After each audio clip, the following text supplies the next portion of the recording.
arratzaldeon. Gai ordena ordeku, 12 puntu dauz, 9 puntu emotie da, eta betiko lezengo dugu, hasiera mongotzako. Lehenengo puntuagaz, 2008ko otsailaren 26an izandako batzarrari dagokionak eta onartzea.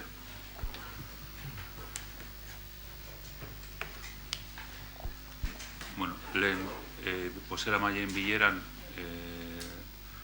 Luis Ortuzarrek egin dau ohartxo bat aktari ideun dutzo, eta horren aldaketa onartutzat emoten da, eta besterik gure baduzue aldatu edo onartutzat emoten da.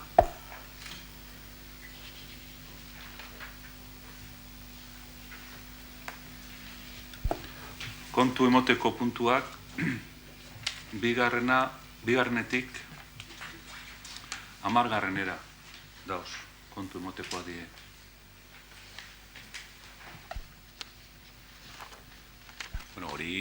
Horre puntuetan adi hogasunekoak, eta bat amatek ezer esateko badeko, baina hori komisioan ja danok komisiokoak gukusen duen, baina zer esan beharra badao, esan dizela. Nik galderatxo batzuk egiteko da. Urrizen 11an onartu zen kreditu aldaketa bat 9.000 eurotakoa, plan excavación Astra, urbanización San Bartolomé de acceso a Urbita obrak egiteko, ordaintzeko diru bat, ez? Eta pleno berdinien, onartu zen finantzatzeko kreditu eragiketa bat. Kopuru berdinekoa 9.000 pesetatako. Jesus, eurotakoa. Orduen, likidazioa ikusten, konturatu gara, udaletzeak, ingresoak edo sarrerak agertzerakoan, berak ingreseko daben dirua agertzerakoan horrek 9.000 euro agertzen dizenak. Baina gastuetan ez. Orduen, pasadan hilean 30an egin zen gobernu batzordian hiru obra adjudikatu ziren. Alde batetik Astra, Urbieta eta San Bartolomeko kalia, ez da. Eta gauzie da, geratu dela, hemen agertzen dalez, remanente de tesorería para gastos generales 467.964,73 euros. Horrek 900.000 euro ez badire gastuetan sartu, guk zenbatzen baduguz hiru obra honek gehi gelditzen diezen horrek estrak 2012koak kentzen batzagu diru guzti horri remanentieri eske ez tozko emoten dirua, 9.000 euroak, Jesus, 9.000 euro zozer gazteta dau, eta naiz eta gastuetan ez agertu hori, eske ez tozko emoten dirua. Ez da hitz ondo azaltzen badot. Si en los ingresos aparecen ya los 900.000 euros, en los gastos no aparecen. Se ha adjudicado ya unas obras por un montante superior. Si a su vez tenemos en cuenta las extras del 2012, si le restamos todo eso al remanente que nos queda ahí, es que nos sale negativo. Entonces, no nos va a dar el dinero. ¿O en qué se ha gastado esos 900.000 euros?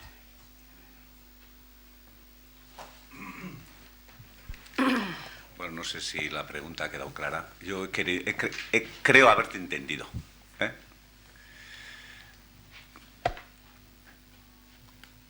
Obra que adjudique zien abenduena, ezta? Kauko asti.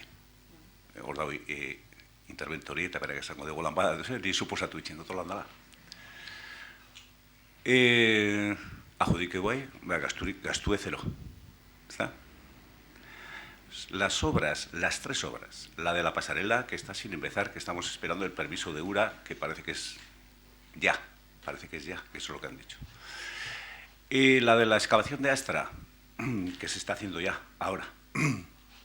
Y la de San Bartolomé, que ya se ha terminado, las adjudicamos la última semana, tendría que mirar la fecha exacta, de comisión de gobierno, de diciembre.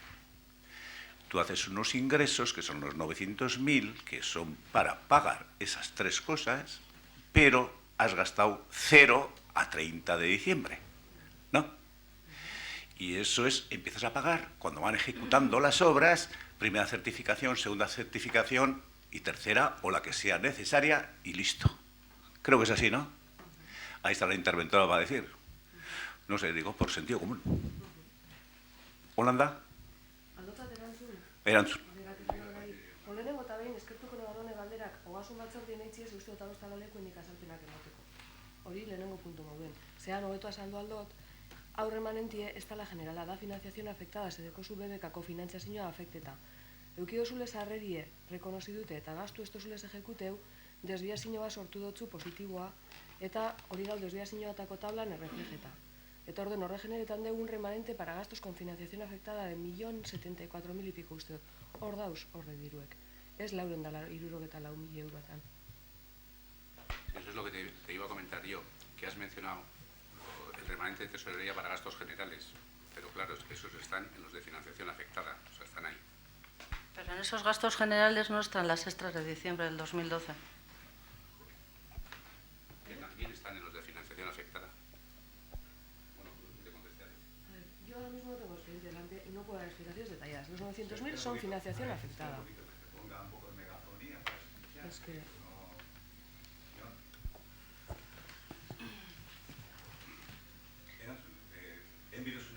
Es que ez dakit buruz esateko detailie, baina 900.000 euroak diela financiación afectada, fijo. Eta honek azalpenak emoteko leku hau ez dala bebai. Zestekot aurrien eukibioten dokumentazioa. ¿Y la RC de no disponibilidad no está también en ese montante de los de financiación afectada? No te puedo decir asegurar si es financiación afectada o general.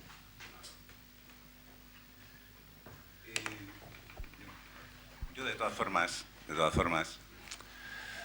las comisiones, del tipo que fueran, se hacen para que, si alguien tiene alguna duda, para informar.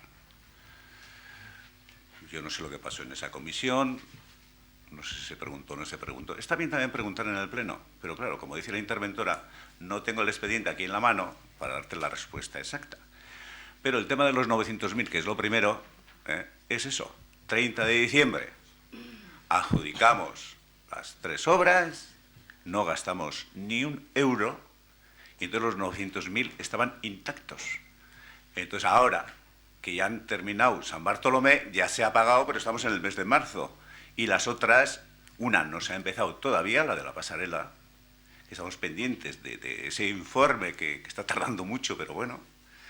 Y la otra se está haciendo y todavía no se ha pasado la primera certificación. Eso es todo, ¿no? Ya está.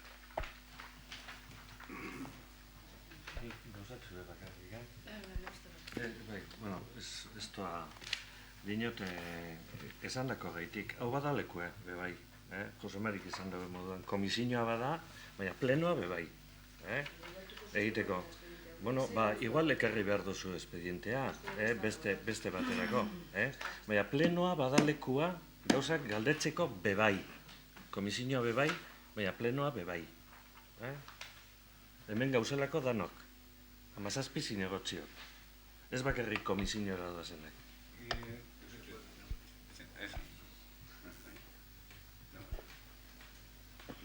Yo iba a decir que sí, que me parece sitio, pero me vais a perdonar, pero me da la impresión de que no importa la respuesta, porque si quieres una respuesta bien detallada, como dice Araiz, el mejor sitio Es en su despacho. Si el mismo día de la Comisión de Hacienda se pasa la documentación, como comprenderéis, no tenemos tiempo en el mismo momento de mirar todas las cosas. Gure badugu arina ez, noiz esaten dira, zein egunetan da. Osea, gure badugu arina ez. Gure badugu arina ez, nahiara. Eta parkatu gauzatxu bet. Estáis en punto dan, seigarrenien, dación de cuenta del expediente de modificación del crédito 4/2014, incorporación al ejercicio 2014, los remanentes de crédito procedentes del 2013. Cantidad 1.379.018,72. Esos son remanente con gastos, remanente de gastos con financiación afectada. La cuarta, 1.379.000. La sexta, barkatu.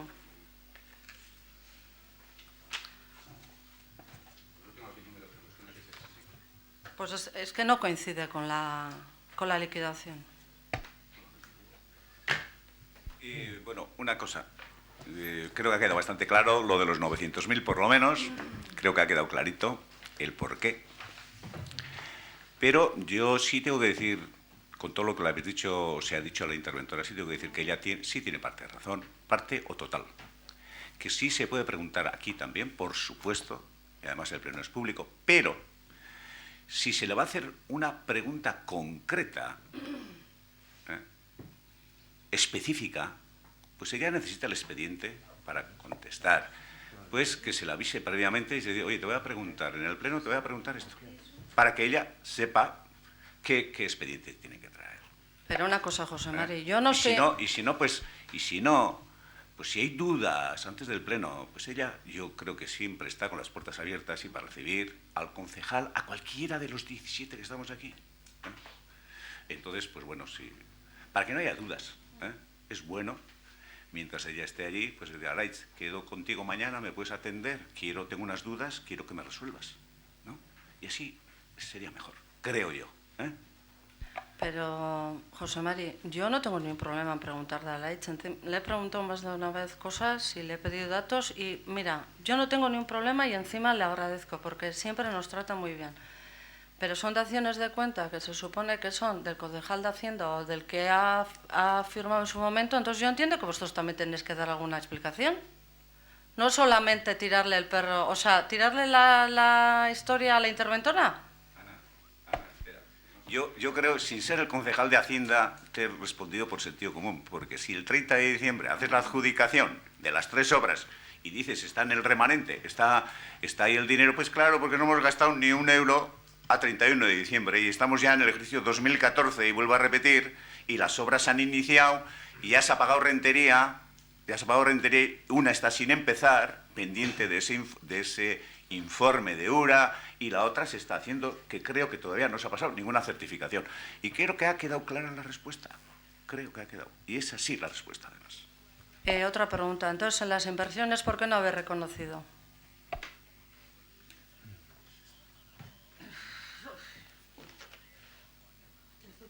El capítulo de inversiones, ¿se ve que está reconocido? La obligación reconocida, Como algo, ezin da dago. Abenduan hogetamekan ez da dago zertifikazioa con Twitter. Da adjudikazioa reflejeta eta adjudikazioa inkorporeta.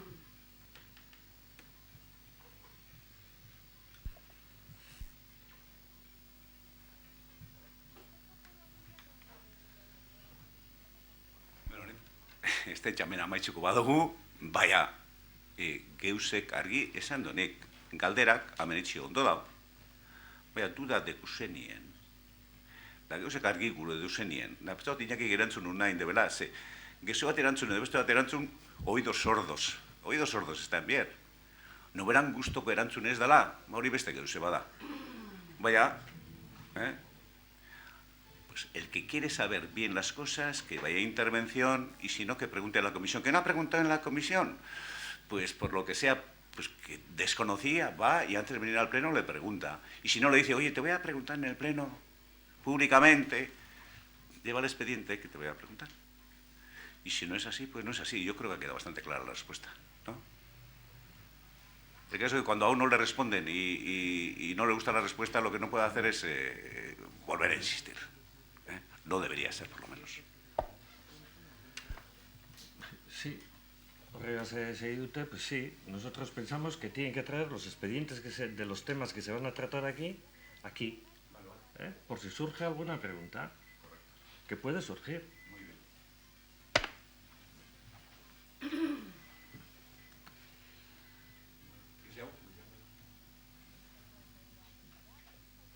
Hamaikagarren puntura pasako gara orduen. Gizarte eta toki garapenerako zinegotzi arduradunaren proposamena Bizkaiko Foru Aldundiaren eta Gernika Lumoko Udalaren arteko lankidetza hitzarmena onartu eta Busturialdeko biztanlei tratu txarren eta eraso sexualen biktimei zuzendutako arreta psikologikorako zerbitzua eskaintzeko. Eta proposamena dio Bizkaiko Foru Aldundiko Gizarte Ekintza Sailak Busturialdeko biztanlei tratu txarren eta eraso sexualen biktimei zuzendutako arreta psikologikorako zerbitzua martxan jartzeko hitzarmena sinatzea eskaini dio Gernika Lumoko Udalari. Gizarte eta toki garapenerako batzorde informatzaileak 2014ko martxoaren 12an eginiko batzarrean eztabaidatu eta aho batez udalbatzari zera proposatzea erabaki zuen. Bizkaiko Foru Aldundiaren eta Gernika Lumoko Udalaren arteko lankidetza hitzarmena onartu eta Busturialdeko biztanlei tratu txarren eta eraso sexualen biktimei zuzendutako arreta psikologikorako zerbitzu eskaintzea erabaki honekin batera lehenengo eranzkin gisa doan testuaren arabera. Eta bigarrenik, alkateari eskumena emotea hitzarmena sinatzeko.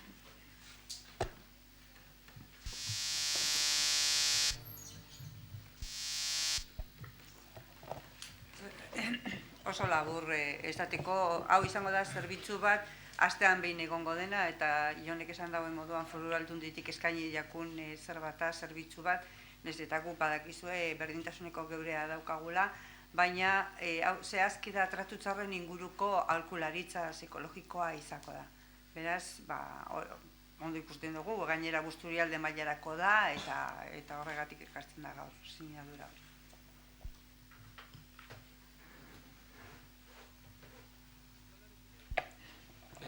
Nik bakarrik esan nahi dute, komisioan komenta gendula, honen gainen egin gendun berba, eta guretzako azpimarragarriz da lankidetza hitzarmen bat egoti, eta nik gaia oso sensiblia da, eta hori azpimarratzekoa da, baina are gehiago inkluso lankidetza hitzarmena egoti Bizkaiko Foru Aldundiaren eta udalaren artean.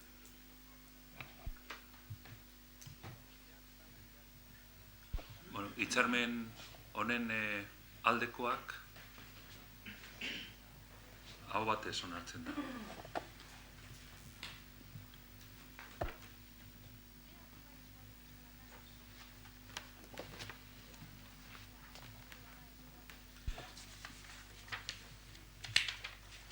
Eskaerak eta galderak puntura pasa aurretik, EAJ-PNV udaltaldeak aurkeztutako mozio bat dago, Pasealekuko eskoletako hegoaldeko eraikinak desafektatua izan dadin, dinoena, eta Goizargi Etxandiak aurkeztutako renuntzia, beren kontzejala izateari uko egiten diola, esaten da. Horren horrek, naiz eta hau bozkatzeko ez izan, puntu hau, bestea bai izango litzateke. Eta betiko moduen, hau eztabaidatzeko gai zerrendatik kanpo doazen gaiak eztabaidatzeko eta bozkatzeko bere kasuen, urgentziaz deklaratu behar dira. Urgentziaz deklaretako gehiengo absolutua behar izaten da. Orduan, urgentziaz bozkatzeko aldeko botoak, hau batez.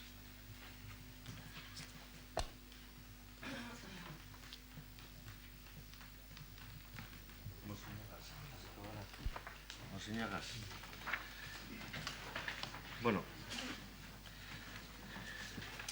Pasealekuko eskoletako hegoaldeko eraikina desafektatu da izan dadin, EAJ-PNV-ren udaltaldeak aurkezten duen mozioa. Gernika-Lumoko udalak behin baino gehiagotan eztabaidatu du pasealekuan udal zerbitzu berriak kokatzea edo daudenak bertaratzea. Gainera, aurreko legealdian bozkatu egin zen osoko bilkura batean, Eusko Jaurlaritzako Hezkuntza Sailari eskaera egiteko eskoletako eraikinak desafekta zitzan. Gaur egun, udal batzan parte diren talde guztien adostasunarekin, partaidetza prozesu bat burutzen ari da pasealekua etorkizunean zer kokatuko den zehazteko. Prozesu honetatik, sor daitezkeen proposamenak gauza daitezen, baliabide ekonomikoa ez ezik, beharrezkoa izan diren eraikinak erabili ahal izatea. Horren hildotik, jabe gara iparraldeko eraikinean berritzegunea dagoela kontuta edo kokatuta, eta bera erabiltzea ez dela posible izango epe laburrean. Baina hegoaldeko eraikina 7 urte dago hezkuntza zerbitzurako erabili gabe. Tarte horretan Astra koordinakunderako edo gaztetxerako zerbitzua eskaini du. Duela urte bat utzi behar izan zutelarik, sinatutako hitzarmen bat eta Astra koordinakundeak hitzartutako konpromisoak bitarteko. Gaur egun utzik dago eta erabili ez izateak dakarren kaltearekin. Arestian esandakoagaitik eta pasealekuari buruz gauzatzen ari den partaidetza prozesu herrikoia bideragarria izateko, honako mozioa aurkezten dugu eztabaidatua eta onartua izan dadin. Eta 3 puntu onartzekoak edo eztabaidatzekoak honek dira. Eusko Jaurlaritzaren Hezkuntza Sailari eskaera egin pasealekuko eskoletako hegoaldeko eraikina desafektatua izan dadin, ez duelako heziketa zerbitzurik eskaintzen. 2. Saila berari eskaera egin bidezko prozedura lehenbailen gauzatzen az dadin. Eta 3. Erabaki honen berri eman Eusko Jaurlaritzako Hezkuntza Sailari. Bueno, bozeramaileen batzordean komentatzen egon gara, mozio udalata eta jonek, sekretarizoak, idazkariak, aipatu deu prozedura bat dagoela horren atzean, eta ez dala bakarrik eskabide egitea Hezkuntza Sailari, Hezkuntza Sailak eman behar dugu onarpena, gero udaletxetik txosten bat prestatzeko desafektaziorako. Eta gero hori bueltatu behar dela Hezkuntza Sailera. Ez da, Jon? Hori lortu dut bintzat. Esan dena, aurreti asko baimen hori derrigorrezkoa dela, hori beste desafektazio espedientea udalak burutzen dau, baina bai, beharrezkoa da bai. Lehenengo onarpena. Onarpena. Orduan, mozioak hori kontutan eukita, 2. puntuan proposatzen dugu, aldatzea holan ipinita. Saila berari eskaera egin erantzunarin bat emateko bidezko prozedura lehenbailen gauzatzen az dadin. Orduan, lehenengo eskatzen duguna da baimena. Prest dauzela desafektazioarako edo desafektazioa aurrera erateko. Zuzenketa horrekin, beraz, zuzenketa horrekin aurkezten dugu. Saila berari eskaera egin erantzunarin bat emateko bidezko prozedura lehenbailen gauzatzen az dadin. Eta horreaz uste dugu, aipatutakoa betetzen dela. Bueno, eta mozioan bertan agertu da, apurbet arrazoituta, zeintzuk diren arrazoiak momentu honetan hau eskatzeko, ezta? Alde batetik, partaidetza prozesu baten barruan gagoz, ja batzar batzuk burutu dira, jentearen partaidetzagaz, hor badabiz proposamen batzuk ataratzen, eta beti batzar horretan agertzen da, eraikin horrekin momentuz ezin dela ezer egin, ez dalako udalarena. Jabegoa bada, baina erabilera ez. Eta orduan, hori begiratuta, eta beti izen gara, beti eduki dugu eritzi bat, ezta? Eta eritzi izen da, hainbesterako da desafektazioa ezin da lortu. Hain zaila da utzi dagoen eraikuntza bat eskuratzea, eta, kezka hori kontutan izan da, bai, hezkuntza sailaren aurrean bai egin dira eskabideak, eta hemen aipatzen dugu. Eskabide bat egon zen, baina eskabide horretan hori hartu zen orain dela 4 urte. Plenoan onartutako akordio bat, 6 abstentzioekin, eta holan. Hori da akordio bakarra dagona osoko bilkuran, desafektazioarako. Orduan, pentsatu gendun, sasoia dela eta ez gendulako ulertzen hezkuntza sailara jotea. Eta, hitzordua eskatu eta eurekin batzartu ginen. Harrituta geratu ginen, ze ez eben jakin ondo, zein zan arazoa. Hau da, ze erabilera eduki dauen azkenengo 7 urteetan. Badakizue hemen Jaurlaritzan aldatu egiten direla zerak gobernuak, eta oin sartu direnak, barriak edo dira. Eta orduan, egon ginen eurekin, azaltzen, historia osoa, zelan izan ziren eskolak, orain 7 urte, zer gertatu zen, berritzegunean dagoen. Hori dana komentatzen, eta ikusi gendun, azalpen guzti horrek eta ulertuta egoera zein zen, badagola posibilitate bat hori desafektatzeko. Eta horregatik sartu dugu mozio hau.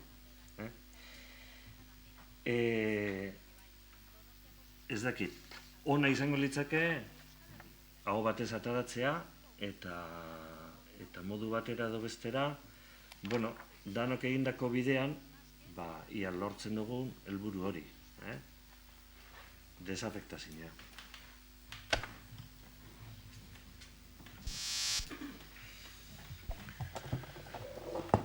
Bai, gure aldetik ez dago arazorik mozio horretan esaten den guztiari baiezkoa emateko, baina, ez dugu ikusten gaur hemen osoko bilkura honetan egin behar denik, baina salduko do zergatik, aurretik esan dut ados gaudela horregaz guztiagaz. Ezue jakin badakizue, eta zuk esan dozu orain, hainbatetan eskatu dela erabilera hori udalera bueltatzea, hezkuntza sailera, eta abar, eta beti erantzuna izan da ezezkoa orain arte, eta baina lotuta beti inoiz eskatzen badugu, azaldu behar dugula, proiekturen bat edo egon behar dela horren atzetik zein izango dan erabilera eta zertarako gure dugun. Azken honegaz lotute, guk uste dugu momentu honetan aukera paregabea dekogule proiektu hori eskuartean edukitzeko zuk esan dozun eta boskatzeko puntuan datorren arrazoiengatik. Parte hartze prozesu baten barruan gaude, hor eragile eta banakako pertsona diferenteen artean egiten dan zerbat parte hartze prozesua dau, oso aktibo dau, eta horren ostean, hemendik eta gutxira seguruenik eukiko dugu proiektu bat. Hortik aterako da, egitasmo bat edo ideia bat eukiko dugu. Orduan, guk eskatzen duguna da mai gainean ustea gaur hau, ez eskoa esango dotzagulako, inondi bez, mai gainean ustea harik eta prozesu hau amaitua egon arte eta proiektu hori herri mugimendu batetik etorriko denez horrepe bere balioa daukalako eta lotu proiektua eta eskaera hori, zuk esan duzu moduan, gainera eurekaz berbetan egon bazari eta ikusi baduzue aukera dagoela orain baiezkoa jasotzeko, nik lotuko nuke hori bestearekin, proiektu eskuartean izatearekin. Nik lehen udaletxetik egin zanean eskaera bebai, esan egin eskaera bat proiektuarekin, hemen dekot egindako eskaera. Bakarrik, servicios de interés público para la ciudadanía, de modo permanente, eta hori dana. Esan egon proiektuarik eskatu zanean, hau. Eta niri ez eusten holakorik aipatu. Bai aipatu eben, hori eta ulertze ben, eurek 7 urtetan espada hori erabili, eraikuntza hori ezin dala holan egon. Ezin dala holan egon. Eta, bueno, aipatuta partaidetza prozesua eta Gernikak behar dauzela zerbitzuak eta guk ikusi dugu predisposizio ona. Baina, klaro, azalpen guztiak eskuan eukita. Ez da egon nolako derrigortasunik eta, bueno, eskaera inezkero nik uste dut momentu honetan hau onartu ezkero ez dakit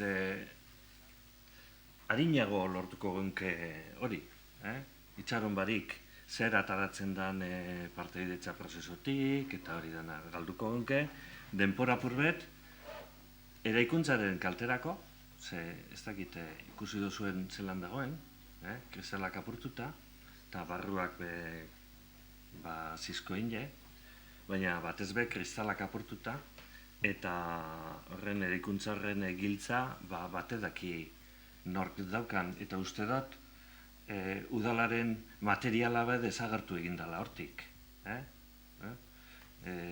Giltzegaz banda gainera, ez lapurketa arrunta, eta nik ez dakit, eraikuntza hori ezin da hola neuki, eta lehen eskuratzea hori izan beharko litzateke asmo bat, edo helburu bat.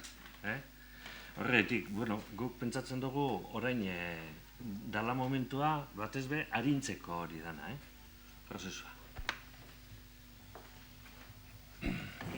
Bai, danari bai, asmoa badagoela eta horretarako egin dira aleginak aurretik hori argi dago zein den asmoa. Eta erekin ez dagoela momenturik onenean esan daigun danok ikusten dugu, publikoa da eta hor dago. Eta ez bakarrik hori arriskutsu bai, umeren batek alegin egiten badago sartzeko, umeak edo nagusiak edo. Ez dakite inor sartzen den giltzaz, nik uste dut utzi zutenetik, ez giltzagaz behintzat ez. Lehio bat apurtu eta holako gauzak egiten dira, baina giltzagaz ez. Baina, guk ikusten genduen egokiagoa izango zela, jak 7 urtetan zuk esan dozu hor egondan geldi eta apenas ez ere egin, azken urteetan eukidaben atibidade horregaz, baina orain proiektu honi itxarotea guk hobeto ikusiko genduke, baina beste barik,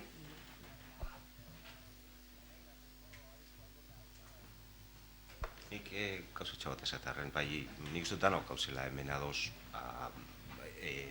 eraikin hori udalera edo herrira bueltatu behar dana, baina nik uste dut orain zabalik dagoen prozesu parte hartzaile hori errespetua zor jakola eta ondo egongo litzateke eureri eta prozesu horretan baitan epeak markatzia bai.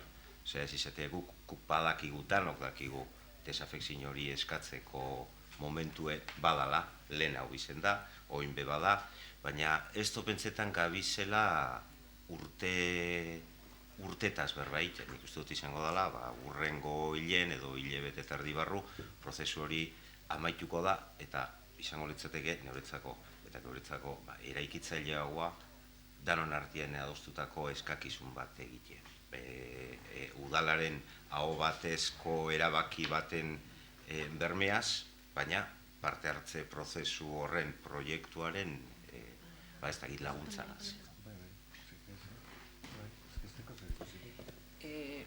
No sé, en el proceso de participación del Pasileco, como ha dicho antes Luis, más de una vez se ha comentado que no se puede contar con ese edificio porque está afectado. Se ha comentado más de una vez allí. La desafectación de un edificio es porque no se presta un servicio, no porque el propietario de ese servicio tenga que decir a qué lo va a dedicar. Si educación no presta el servicio de educación en ese es el único motivo por el que lo tiene que desafectar. Y no se condiciona nada más allá de que en cuanto finalice el proceso, ese edificio está vacío y para lo que se decida en ese proceso. Y ese es el objetivo, adelantar ese paso, porque un proceso de desafectación es largo. Entonces, si empezamos ahora, igual, para cuando haya finalizado el proceso de participación del Pasilecu y se defina qué hay, no tenemos que empezar. Y ahora pedimos educación. No, ya lo tenemos hecho y ya sabemos que tenemos ese edificio a disposición del pueblo y lo único que estamos haciendo es ganar un poco de tiempo. Y desde luego, para proceder a la desafectación de un bien, no es necesario decir qué servicio vas a dar. Si tú no lo utilizas para tu servicio, lo tienes que ceder. El único motivo por el que educación podría no desafectarlo es porque dijera que lo va a seguir dedicando a algo educativo. Si no, y en ese sentido, los representantes del Departamento de Educación han dicho que estarían dispuestos a desafectarlo, a iniciar el proceso. ¿Para qué vamos a perder más tiempo? ¿Por qué no vamos a adelantar ese único paso que podemos dar?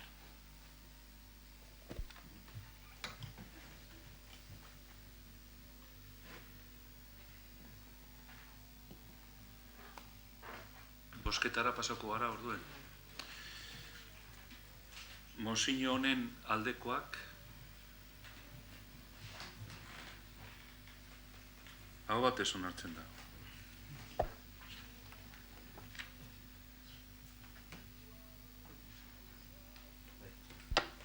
Ez honegaz batera, goizarbiren errenuntzia dela eta ez bakarrik esan, pasatu baino lehen eta erreguek eta galderatan izan barik. Bueno, etapa bat amaitzen duzula hemen, eta, bueno, alkarreaz egon gara bebai komisioetan eta hori dana, ez? Eta geure aldetik, bueno, batzutan desadostasunak egon diez, akordio bebai, eta, bueno, alkarreaz lanean egon gara.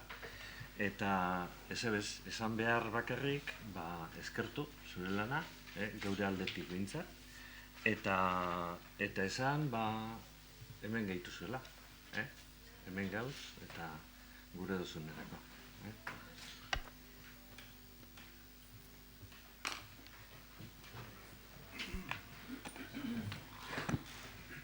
Purtsu eta aurrera tein zara, Luis, baina, bueno. Ardineko, ez, tranquil. Ez, bueno, arazo pertsonala diezela eta, bueno, papelin ipintzen dugu moduan nuko eitzen zet nire zinegotzi lanari, ze ustez, besteleko baten gehiago bierdoztiela hemen baino. Eta, bueno, eskerrik asko dan hori, egidezan, bueno, hemen sigla batzukaz emondosku egotue, eta sigla batzukaz bat, baina mendik kanpora, bueno, azkenien harremana dekogu, eta espero dute mendik aurrera bardin segitzi oin gauzen moduen. Eta, bueno, eskerrik asko bai, bueno, hemendik udaletziko langile guztizeri, guztizeri, segidezan, super oso gustora egona, ez danokaz,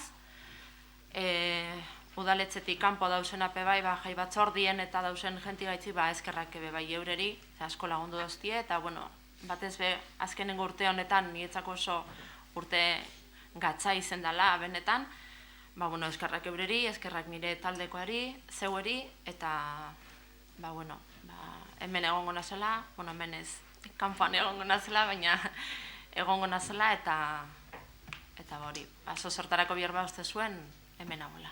Eskerrik asko. Bueno, nipe bai, danon izenien, edo, itxinez niri izenien bai, da uste dut danon izenien eskertu zure lana, ni badakitze momentu gogorra dukin duzuzena, osasun aldetik eta beste goze batzuk, eta hemen egon zara, alpil kainon esaten dana, eta nik dut lan hona endozula, borontze honagaz, eta errien onerako, eta benetan nik alkate moduen, eskerrik asko da uste dut danon izenien. Eta geuzek, ondo joan dizela, zere bizi moduen, eta zuberti egin. Eskerrik asko.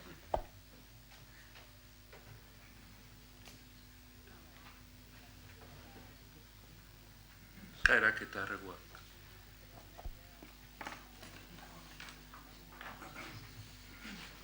Ni galdera txiki bat. Ikusi dugu eta agentia hurbildu gaitu esaten segaitik kendu dire basilekuan kanastak. Bueno, erabiltzen dira eta agentia harrituta geratu da. Gainera, lehen esan dugun moduen gabizela partiditza proiektu honetan, eta ez dakigu, ze paskoan ia konpontzeko badira edo, bueno, ze... Bueno, nik esan gutzut. Piztati bat okertut egon da, behien ankalgiek antza ekuindeus eskaz, hori teknikuek esan doztien niri, eta gero hortik aparte, tableroak eta konpondu, brigadakoa da bizitzen, margostu, eta eurek teknikoek egun berba kirol patronatuko zuzendarzegaz, eta, klaro, horre, bueno, kompetezioko geuzek etxeko leku ez da, hori ozio moduen edo jolasteko bai, Eta, bueno, ez da ja laster egongo dira maitxute. Eta nik esan dutzien eure topetako lekurik onena lehengo lekue, edo beste bat, bai ere gusten demena, bai apaselekuen barruen. Zor ja badauz, ume batzuk, umiek eta esain umiek, badekena hori kostumbriara joan, eta bai hori da, bat egon daukertute, arriskuen eurek esangoen jeusteko moduen, da hori aprobetxe da. Bizeken du, margostu, tablerak eta emini, eta oin ba eureko lokoko du bez. Da nik esan dutzen, erabaki zue lekurik honen nazin da.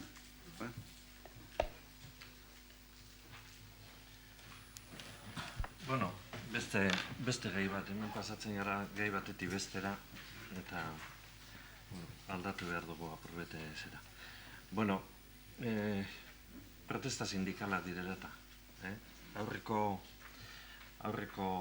osoko bilkuran, aprobatu gendun mozio bat, elaren jarreraren kontra, hemen egon zirenean urtarrileko plenoan, eta bai, forman aldetik desegokiak izan ziren. Hau batez onartu gendun. Eta, baina, klaro, protestan artean agertzen ziren be elaren aldetik, hitzpotoloa bebai, baina euren artean reivindikazio sindikala bebai, laboralak. Bai, lanaren inguruko kezkak, negoziazioa, lanpostu zerrenda, langileekin harremanak, plantilla organikoaren gora berak, lanpostu zerrendak, esan dudanez, eta, hori ikusita. Gero, orain dela 10 hilabete, ona plenoa ekarri gendun bebai, labek atadatako lab sindikatuak, atadatako udal gobernuari egindako kritikak, eta euren kesa bebai, eta ikusi dugu, orain dela 10 hilabete eta ona ekarri gendun bebai. Eta orain, pasan astean edo indala bihazte, atada dituzte beste kartel batzuk, ezta? Ezagutuko duzu kartelak, dauzelako ipinita hemen udaletxean. Eta banan duen jabe langileen artean, eta abar. Orduan, karteletan ipintzen dana, apurbet ikusirik, orain dela 10 hilabete planteatu gendunagaz, ikusi dugu 8 hilabete honetan, ez dala ezer aurreratu, ez da? Edo gauza gitxi aurreratu direla. Ezer ez, gitxi. Ze, bai, batzarrak egon dira, akordio batzutara heldu zarie, negoziazio batzordean edo dana dela, eta baina naiz eta akordio batzutara heldu, hor daukazue, gutxiengo sindikalak protestaka. Hor daukazue, gehiengo sindikalak, protestaka. Eta bat egiten dabe, reivindikazioetan. Orduan, zeo zer hor, ez dator bat, ez dator bat, edo ez da egokia egiten diren ekintzak, edo gobernu aldetik egiten diren batzarrak eta hartzen diren konpromisoak hartzen badira. Bueno, hemen ikusten dugu salatzen dela eta holan da, lanpostu zerrendarik ez dagoela orain dela 8 urtetik, ez da, 2006-tik. Eta lanpostu zerrenda beharrezkoa da. Zer exigitzen dugu lanpostu zerrendak? Negoziazio bat. Eta negoziazio sakona. Ze hor definitzen da, lanpostu bakoitza zer izango da. Eta instrumento edo tresna garrantzitsua da. Erakunde baterako, edo zein enpresarako, baina administrazioarako, bai. Horrek ez definitzea eta eukitea 6 urte, 8 urtetan definitu barik, zer ekartzen dugu? Ezin egon bat langileen artean, eta administradien artean bebai, ezta? Baina langileen artean, eta nik ez dakit sumatu duzuen ala ez, baina gu bai, sumatu dugu oso relazio laboral desegokia dauzela hemen. Langileen aldetik batzuk euren lanpostua kolokan dagolako edo ez dalako definitzen, eta beste batzuk egin behar dabenak aurrera apurbet eta direnak langileen ordezkariak ikusten dabelako ez dala ezer aurreratzen. Eta aipatzen da moduan, ez dinot konbenioa negoziatzen, baina berbaitzen dabe arazoak eta errespetu faltak, ez da? Aurretiaz adostutako batzar egunak eta epeak etengabez betetzea. Eztabaidatzeko dokumentazio falta eta egon den aldietan negargarria dokumentazioa. Oso jarrera pasiboa eta seriotasunik gabekoa, eta abar. Hemen aipatzen da bebai, konbenioari dagokienez, bajak eta lan egutegiari buruzko dokumento bat adostu genuen mailan gauden 3 sindikatuek, ELA, LAB eta komisionesek. Eta udal agintariek beti ere udal teknikoek arazoa legalik ikusten ez bazuten. Onartzen zen duen. Hemen zer salatzen da? Akordio hori azken negoziazio mailan adostu zen azaroaren 13an. Eta handik 15 egunetara beste bilera bat egin behar genuen lege arazorik egon ezean akordioa sinatzeko. Baina ia 4 hilabete pasata, oraindik ez daukagu udal agintarien berri.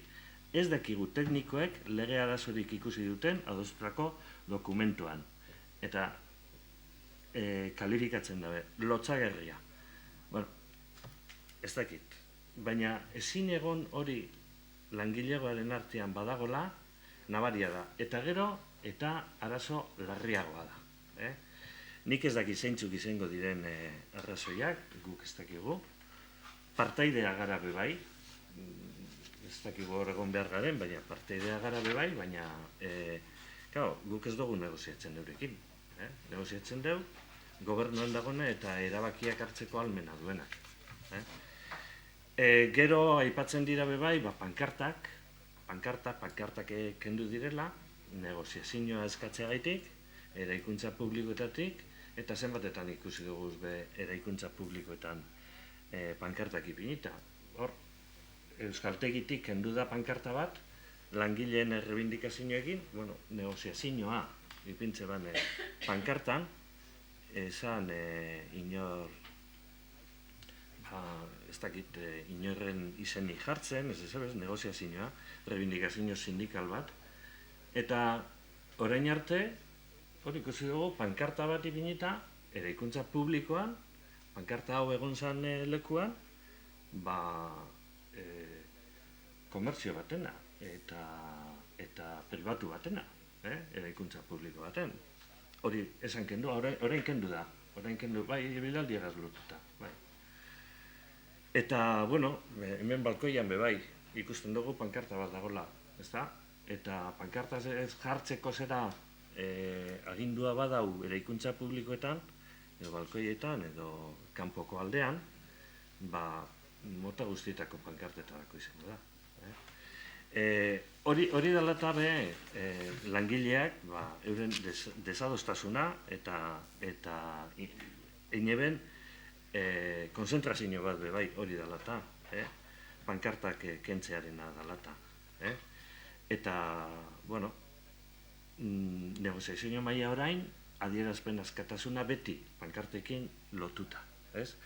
Guk eskatuta gauz, ez dalako aurrerapenik ikusten hemen, eta ez dakigu udal gobernutik zer egiteko asmoa daukazuen.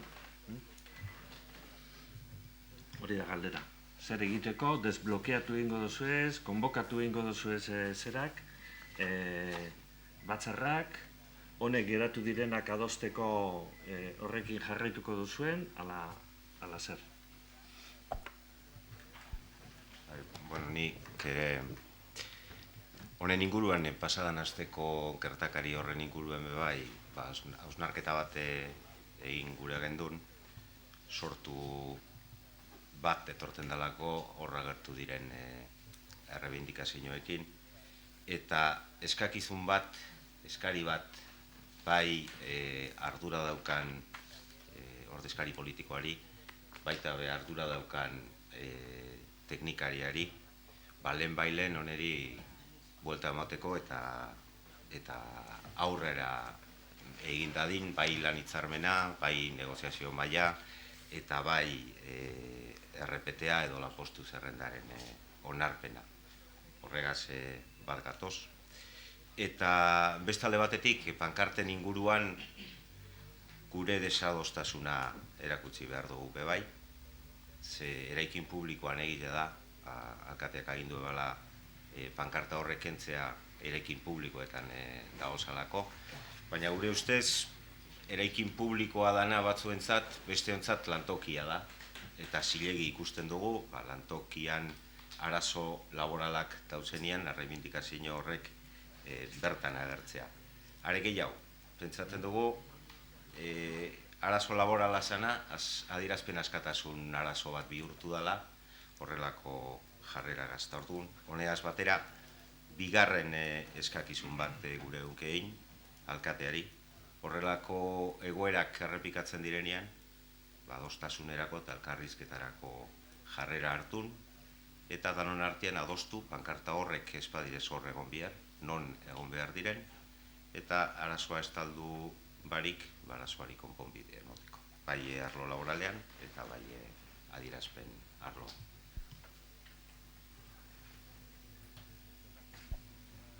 Bueno, nik zaute zurie niko ondo lertu dut, Luxien eskaera ez da izan dan. Eskatzen zauz eraikin publikoatan edozien pankarta emintzie? Hori izan duzu, Beste batzuk beste gauzu bat ulertu badu, nik hori ulertu. Guzu esatea, azalduko zut, ez, nik ez dut esan hori. Nik esan dut normatiba bat dagoela, normatiba gauza guztizentzat eta pankarta mota guztizentzako bebai. Hori esan nahi izan dut. Bai, ez dakit, baina nik pankartaren abakarrik ez dut aipatu, aipatu ditut hainbeste arazo hemen planteatzen direnak, eta pankartarena arazo puntuala da. Besteak dira oinarrizko arazo. Horrek, bai, esan dut, hemen pankarta bat dagoela. Batzu badauz, da nire iritsize zein zan han emingoenak badakizetak eroken duen ziren. Batzu badauz beste batzuk bai, da eraikin publikoatan hori esan duzu eta grabeta gongo da. Da ni, geratu naz, argitzen zut, hori holan esan badot, argitzen zut, ze, aipatu dotez, ibilaliko pankarta, enpresa pribatu baten pankarta behegondana eraikuntza publikoan, hemengo pankarta bebai, eta esan zut, ia pankarta batzuk egon aldiren eta beste batzuk ez. Hori esan dut. Eta espadot hori esan, orain azaltzen zut. Ni bakarrik gero begoinak erantzungo deu. Eta nik ez depa, erder esan got, zanak ulertzeko. Ze horre, zensurarik ez, kartelak. Ni nagoa bene zensura inori egiteko. Yo no estoy aquí para censurar a nadie, ni a LAF, ni a ELA, ni nada. Estoy para respetar. Una cosa es que ciertas actitudes o ciertas actuaciones o comportamientos pueda estar de acuerdo o no estar de acuerdo. Y yo como alcalde estoy aquí para gobernar para todos, absolutamente para todos. Y yo lo que trasladé, y siempre he trasladado, que en los edificios públicos que hay otros sitios para hacer las protestas. Los edificios públicos no son del alcalde ni de los concejales que nos sentamos aquí, son de todo el pueblo. Y aquí hay que venir a gobernar para todos con el máximo respeto a todos y sin ningún tipo de censura. Y yo no censuro a LAF, respeto, ni a ELA tampoco. Pero LAF puso en los balcones del Euskaltegui y en el balcón de la Casa de Cultura. Y yo es verdad que dije, como es un edificio público, de ahí hay que quitar. Que hagan la protesta y poner como colocado yo ahí abajo. De acuerdo, en la plaza. Y, como sabéis, aquí también estuvo ELA. Yo también respeto a ELA al máximo. Pero sus actitudes y sus comportamientos, con esos insultos tan graves, que no salieron todos en televisión, que no salieron todos. A mí se me llamó de todo. Pero igual que a mí, a Espe Uriarte, concejala de Euskera, fascista, no sé cuántos, primero de España, no sé qué, cualquier cosa. Y vosotros aplaudís, parece que aplaudís eso. Pues yo no aplaudo eso, ni para mí. No, no. No, te tengo que cortar. Espera un poquito, no me porque interrumpas, que yo no te he interrumpido, por favor. Es de principio, José Mari. Tú no puedes manipular lo que decimos nosotros de esa manera. Nosotros, y he dicho antes, aprobamos... Sí, claro que te interrumpo. Ahí va. No te voy a ¿Y yo voy a hacer el interrumpir. mismo juego contigo, Luis? No, hombre, yo te dejo. Aquí no manipules lo que decimos nosotros. Solo eso. Bueno, yo no creo que manipulo, pero bueno, vuelvo a decir, yo censura absolutamente a nadie, máximo respeto a todos, sindicatos y no sindicatos. Lo que pasa es que, hombre, edificios municipales en este ayuntamiento, no siendo yo alcalde, sino antes de ser yo alcalde también, pues eso se ha respetado. Y luego la protesta que tienen que hacer debajo, dentro del ayuntamiento o en la plaza, pues a mí me parece bien. Y pedir lo que sea. Y como aquí se ha respetado, siendo yo alcalde y antes también, por eso se hizo quitar las pancartas esas. Pero cuando están ahí enfrente, yo respeto al máximo y en cualquier otro sitio también. Pero si se ha interpretado mal, pues se ha interpretado mal. Pero bueno. Y bueno, yo ya no tengo nada más que decir. Todo lo demás, sabéis que aquí tenemos nuestros representantes de áreas y Begoña, que es la de personal, me imagino que tendrá algo que decir.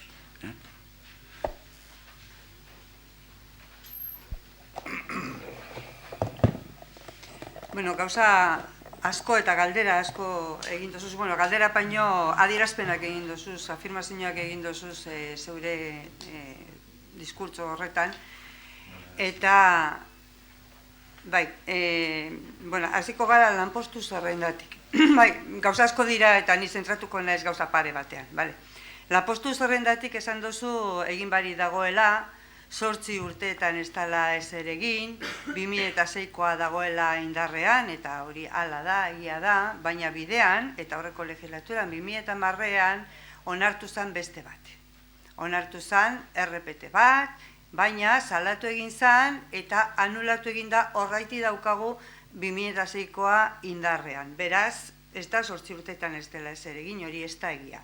Egin da, baina, bueno, pues, ikusi da txartu egin da zegoela edo ez ala baliozkoa, eta, baina, egin da. Gatozen oraingo lanpostu zerrendara, orain eskuartean daukaguena. Guk talde bezala, bildu bezala, negoziazio maila langileria batzordera eraman genuen proposamen bat, hainbat lanpostu berrirekin sartzeko eta sortzeko zeudena batzuk eta beste batzuk ia sortuta, baina bete barik, eraman genuen hori, onartu egin zen mai horretan, eta, bueno, hor etorri zen, ez dakit parean edo, jonek esango datakas eta txarto banari, etorri zen, sententzia hori, salaketa bat egon zen, ikuskatzaile bat, eta hor, hainbat lanpostu barruan zeduenak hartu behar ziren eta plantilla organikoan sartu. Bai, plantilla organikoa RPT-agaz zer ikusi zuzena dauka. Beraz, berregituratu behar zan hori, ze batzuk gainera duplikatu egiten ziren gure proposamenean zegoelako, eta hor berregituratu behar zan hori. Hori behin RPT-an sartuta, eukita, hor badaude batzuk hizkuntzeskakizuna ez daukatenak. Orduan, hizkuntzeskakizuna be jarri da zai, ez da nahi dut. Horretan, ni badakit luze egin dala, eta aspaldian, azaroan izango zen azkena ez dugula egin, orain negoziazio maila daukago irekita, eta akordioak hartuta dauz, eta RPT-a aurkezteko dau, baina aurkezteko dau, faltada esan dut, hizkuntzeskakizunen partea bakarrik. Gaur bertan egon gara bilduta, ionegaz, eta uste dugu berehala egongo dela. Bai, RPT-a dau modu horretan. Lan hitzarmena dalata, hori, guk eraman gendun proposamen bat, eta hor esaten dauen moduan, ez bakarrikan mailan dauden hiru sindikatuak gu bebai gure proposamena izan zen eta onartu egin zen, eta proposamena izan zen apur bat, abezelan esaten dodan, ze hau aktara doalez, eta, bueno, orain azalduko du zergatik dino da nago, Hor bat zeuden ordu batzuk, lan orduak gehitzen zirenak, bajak aldatu egiten ziren, udalitzen agertzen denetik bueno, pues, lege baten bitartez aldatu egiten dira, artikulu bat aldatu egiten zen hor, bajak ezin ziren hartu lehen moduan, orduak gehitu egiten ziren urtekoak, eta bar, eta bar, eta bar. Bai? Orduan, guk eraman genuen hori saiesteko proposamen bat, eta mailak onartu egin zuen, danon aho batez. Hori dago, holan, de hecho, nahiz eta azarotik ona, eta ez dagoen sinatute, bueno, akta hori onartu behar da, hurrengoan onartzen da eta kitxo, baina praktikan egiten da. Praktikan guk proposatutakoa aurrera eramaten da. Bai, uste dut horre, bueno, azalpen gehiago barik horretan ze komplikatua da. Nik uste dut akordioak eta pausuak emon direla, baina erritmo kontua da. Ados eta ulertzen dut sindikatuen protesta, majoritario, minoritarioak eta danak, ulertzen dut, nik horren kontrastotez ere esango, baina uste dut erritmo kontua dela, eta eskarela gelditu horretan, bai?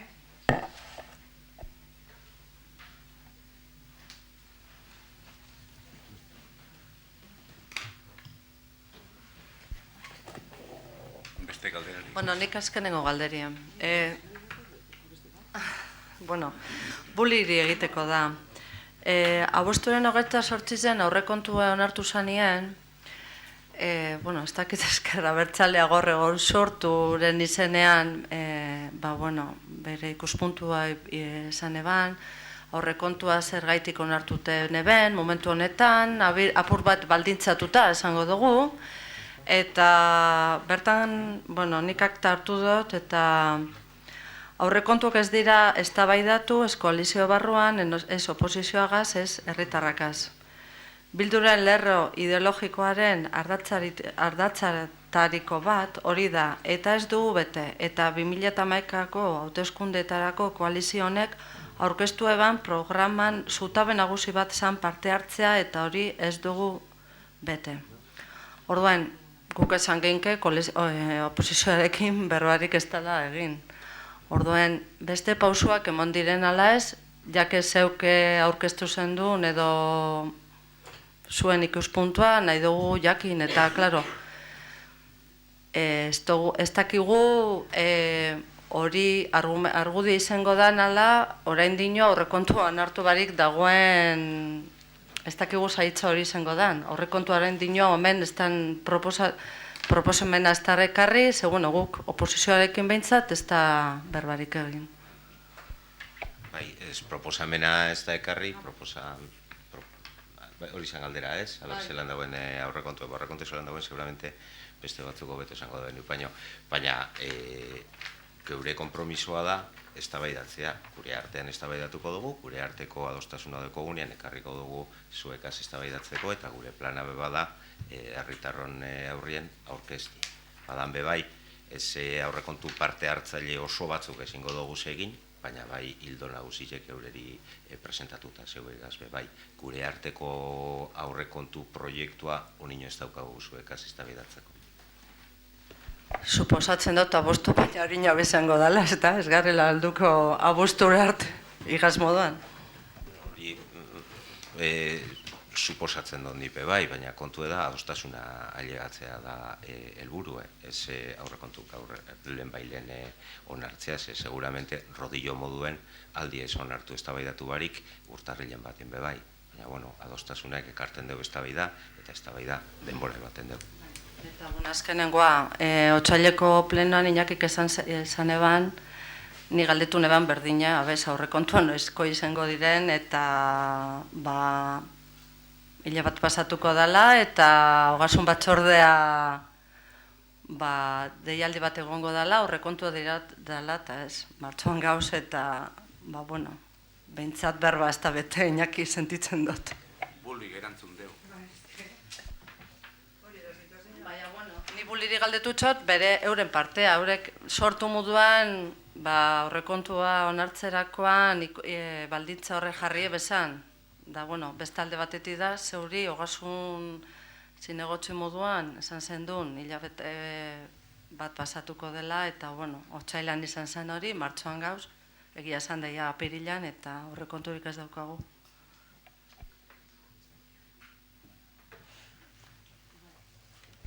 entiendo que será una cuestión de ritmos, pero va a hacer ya 2 años que se jubiló el arquitecto. El mes pasado estaban ya prácticamente las bolsas para lo del arquitecto. Los pliegos de jardinería llevamos de mes en mes preguntando y ya, pero ya, pues no sé, pasan y pasan años, no meses, ya años, y seguimos sin ver nada efectivo. ¿En qué están esas 2 cuestiones?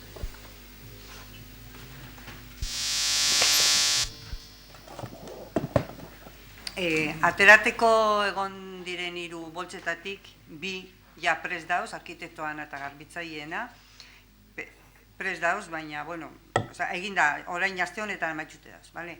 Orduen hori hola dau, eta peoienan zalantza pare bateko guz, pliegoape zalantza horrekin lotuta daude, eta baina aste honetan horrepe joango dira. Ia bat datorren plenoan hori betetzen bada, eta eske bestela, jamin nabil, hilero, galdera berberagaz. Beste galdera bat. Bueno, martxoaren 12ko toki gobernu batzordean, gu normalean begiratzen dugu, ez da? Gai tratatu diren, eta espedienteak, eta bar, eta aktan, ikusten dugu gauza bat, ez dakigule zer esan nahi dauen, ez da? Eta hori dela galdera bat. Bueno, Goizargi Etxandia Arroyo Andreak eta Naiare Urberoaga Erkoreka Andreak, parteidea dira gobernu batzordean, ez dute onartzen Ariatza Jardinen Sozial Limitaren fakturarik eta ez dute onartuko aurreratzea ere lanpoltzak eratu arte. Bueno, doña Goizargi Etxandia Arroyo y doña Naiare Urberoaga Erkoreka no aprueban ni aprobarán ninguna factura de Ariatza Jardines Sociedad Limitada hasta que no se ponga en marcha la bolsa de trabajo. Hori agertzen da aktan. Eta zer esan nahi du? Ez direla aprobatzen fakturak, euren esesko botoagaz aprobatzen direla, eta zer dala eta Ariatza lorategiaren fakturak direla eta ez dakit arrostegi batenak edo ez dakit. Fakturak aprobeten dire, igual, baina gu gure desadostasune gure dogulako argi iztie, denpori, zuk esan duzuen moduen aurrera doalako, eta hori desadostasune ipintzeko edo erakusteko, hor pliegoakin batera doazelez lanpoltzak, dana batera onartzen danien edo eitzen danien, eta ez da hori dalako, da apur bat, erakusteko hori atzerapena gure desadostasune.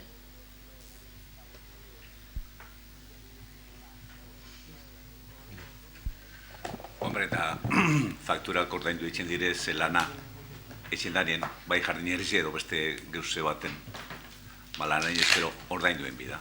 Da berak erantzuntzu segaitzik egin duen hori. Baina guk aprobe egin duzen, lana egin dalako eta ordainduen bidalako. El trabajo realizado hay que pagar. Punto.